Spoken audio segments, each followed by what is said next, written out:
नमस्कार, मी रिनेश रंजन. मंडळी, आपण पाहत आहात बातम्यांची बातमी. आज बातमी तुमच्या मनातली आहे, तुमच्या विचाराची बातमी आहे. अलीकडे देशात जे चाललं आहे मंडळी, ते अतिशय भयंकर आहे, अतिशय गंभीर आहे, हे आपल्या सर्वांना ठाऊक आहे. मंडळी, आपली घुसमट दूर होण्याकरता ही बातमी शेवटपर्यंत आज आपण बघायला पाहिजे, म्हणजे आपल्या लक्षात येईल. मंडळी, शेवटी देश संविधानाने चालणार, संविधानाच्या अनुसारच चालणार हा विश्वास पुन्हा आपल्या पुढे येतो आहे, हे लक्षात घ्या. या देशाचे सरन्यायाधीश भूषण गवई या न्यायमूर्तींवर झालेल्या हल्लेखोराला आता धडा शिकवणार ती वेळ आता आलेली आहे आणि हे निश्चित झालं आहे. आणि याच विषयावरच्या वृत्ताचं हे सविस्तर आज विश्लेषण आहे. ते आपण कुठेही स्किप न करता हा व्हिडिओ शेवटपर्यंत बघा, म्हणजे आपल्या लक्षात येईल. न्यायमूर्ती भूषण गवई हे नवबौद्ध आहेत, परंतु शेकडो वर्षांपासून डोक्यात भूत ठेवून पोटातली गरड ओकणारे समाजकंटक न्यायमूर्तींना दलित समजत आहेत. आणि म्हणूनच ब्राह्मणवादातून जातीयवाद या देशात अजूनही कायम आहे, अजूनही तो जातीयवाद गेलेला नाही, हे पुन्हा या निमित्तानं सिद्ध होताना दिसत आहे. आणि म्हणूनच आता पुन्हा अशा प्रकारे कृत्य होऊ नये म्हणून या वकिलावर आता ही कारवाई होणार आहे, या गुन्ह्याची नोंद होणार आहे आणि हा खटला कोर्टात चालणार आहे.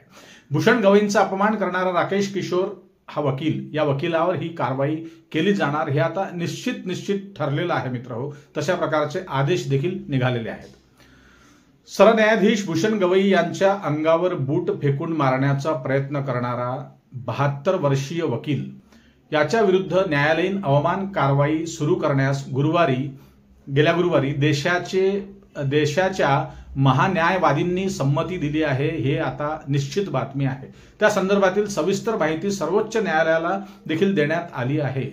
सरन्यायाधीशांवर भरदिवसा हल्ला चढवणाऱ्या या वकिलाच्या विरोधात अपमान खटल्याची तातडीने सुनावणी घ्यावी, असे न्यायमूर्ती सूर्यकांत आणि न्यायमूर्ती जॉयमाल्य बागची यांच्या खंडपीठाला सॉलिसिटर जनरल तुषार मेहता आणि सुप्रीम कोर्ट बार असोसिएशनचे प्रमुख आणि वरिष्ठ वकील विकास सिंग यांनी आता या प्रकरणासाठी विनंती केली आहे, निवेदन दिले आहे.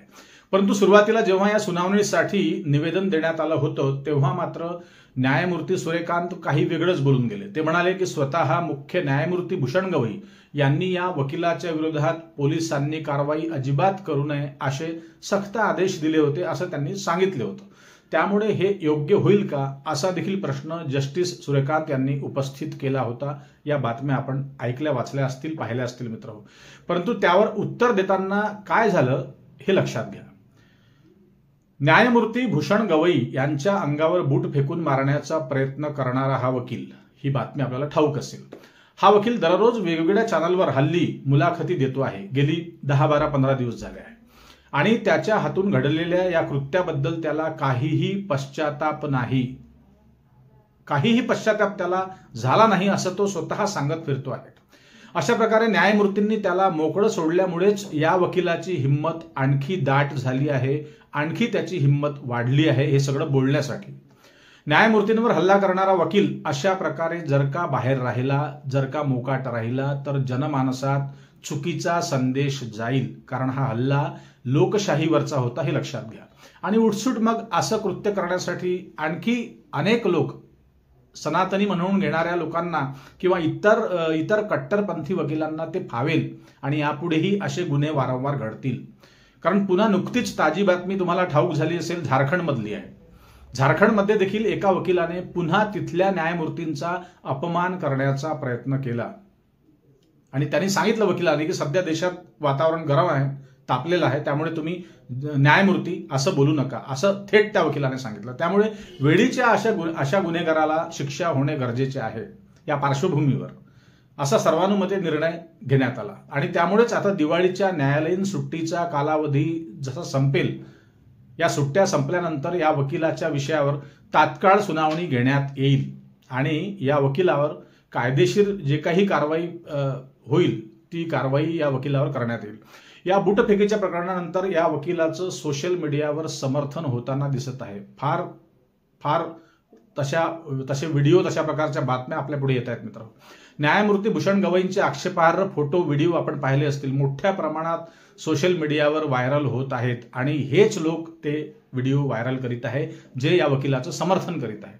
भीम संघटनांनी देखील या विरोधात आंदोलन उभं केलं आहे आणि आंदोलन पुढेही उभं करण्याचं या भीमसैनिकांनी ठरवलं आहे.